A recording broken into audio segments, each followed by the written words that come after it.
Michael Hurst nous délivre là son dernier épisode de la série, j'ai retiré le S, Ash versus Evil Dead, épisode où nos personnages vont donc essayer de retrouver le fameux Lem, donc ce personnage un petit peu inutile qu'on avait vu dans l'épisode 6, qui est donc le fameux alcoolo. Et ben en fait, vous le savez, je vous l'ai toujours dit, au cinéma tout a un sens, et là ça a un sens puisque ce fameux personnage va se faire infecter par un Dédite, donc les créatures de l'enfer, et aller attaquer son camp, puisqu'il fait partie encore une fois d'un camp de survivalistes.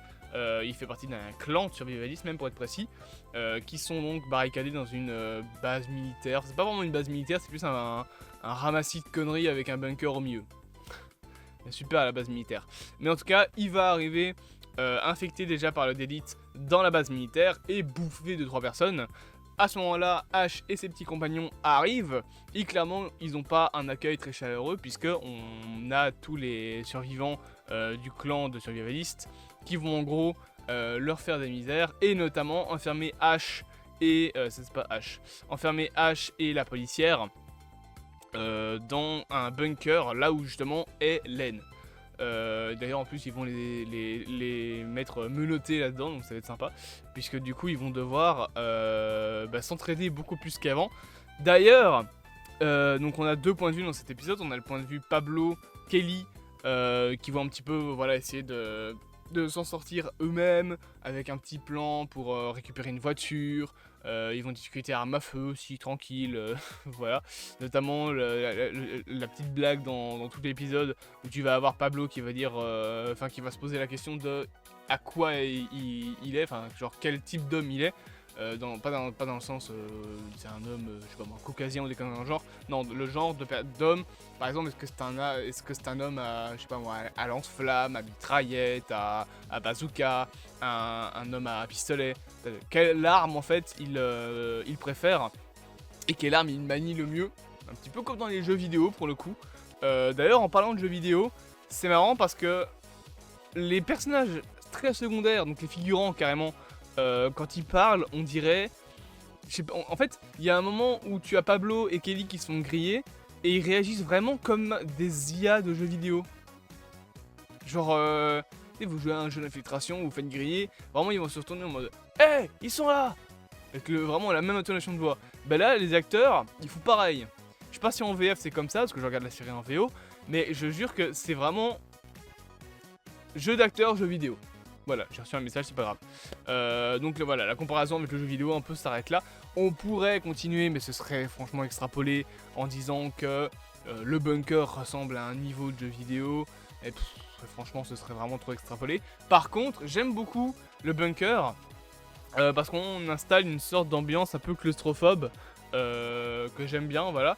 On installe aussi 2-3 séquences où les plans vont être inclinés.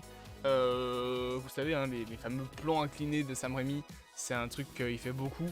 Là, on a certains éléments du décor qui vont être inclinés pour avoir justement cette cassure dans le plan. Même si honnêtement, depuis MJ Bassett, je trouve que la série perd depuis que MJ Bassett ne fait plus la série, donc après les 3 premiers épisodes, je trouve qu'on est largement en dessous en termes de mise en scène. Il y a moins d'idées, c'est plus aussi bien en fait qu'avant en termes de réalisation. Parce qu'on est beaucoup plus, c'est une série un peu plus banale. Alors la colorimétrie est toujours très bonne, même si là clairement c'est pas la colorimétrie de la série. Je sais pas ce qu'ils ont fait, mais c'est beaucoup plus vif sur la série. Putain, la gueule de Pablo sur cette frame d'ailleurs. C'est beaucoup plus vif en termes de couleur. Voilà, c'est mon écran qui est trop coloré, j'en sais rien.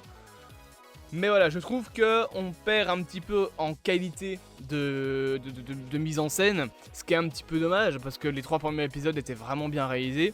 Même si on pourrait dire que MJ Bassett ne faisait que copier le style de Sam Raimi, au moins elle le copiait bien. Pas comme celui qui va ensuite être après elle, donc David Frazee, c'est ça, qui lui a essayé d'imiter 2-3 fois le style de Sam Raimi dans son premier épisode, mais franchement c'est pas aussi bon. Donc on est clairement sur une série qui perd en mise en scène, je trouve. On a toujours des plans qui sont très beaux, notamment le plan final avec la cabane des films Evil Dead, où t'as la main qui arrive, c'est un plan un peu d'ensemble, où t'as la main au premier plan, d'abord net, puis ensuite c'est le décor qui devient net, et on voit que c'est la cabane, et après la main redevient nette et tu la vois se balader pour aller... la main de H, hein, bien évidemment, je pense que j'avais pas besoin de le préciser, mais tu la vois se balader pour aller dans la maison.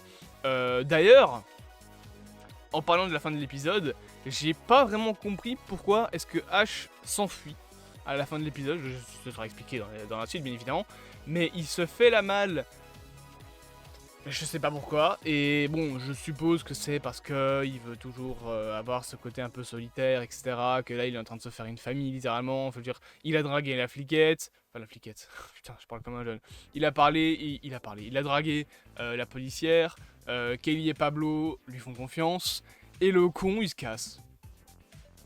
Et c'est surtout que ce genre de scène me tue toujours de rire dans un film, quand t'as des personnages qui sont là, tranquilles, qui voient quelqu'un qui se retourne et que l'instant d'après il est plus là, j'imagine toujours le personnage qui s'est barré, se barrer vraiment. Genre que si jamais tu tournes la caméra, tu le vois courir dans la forêt. Par exemple dans les slashers, où t'as le coup de Michael Myers ou une connerie dans le genre qui est sur la rue, le personnage cligne des yeux ou quoi, et paf il est plus là. T'es genre quoi, il s'est téléporté? C'est genre, il est humain quand même, il a juste tracé en fait. Et tu le vois courir dans le champ d'à côté en mode je suis plus là. Ou alors mieux, il s'est caché derrière une poubelle. Je veux un film Halloween où tu vois juste Michael Myers qui fait ça. Genre, elle me regarde toujours là.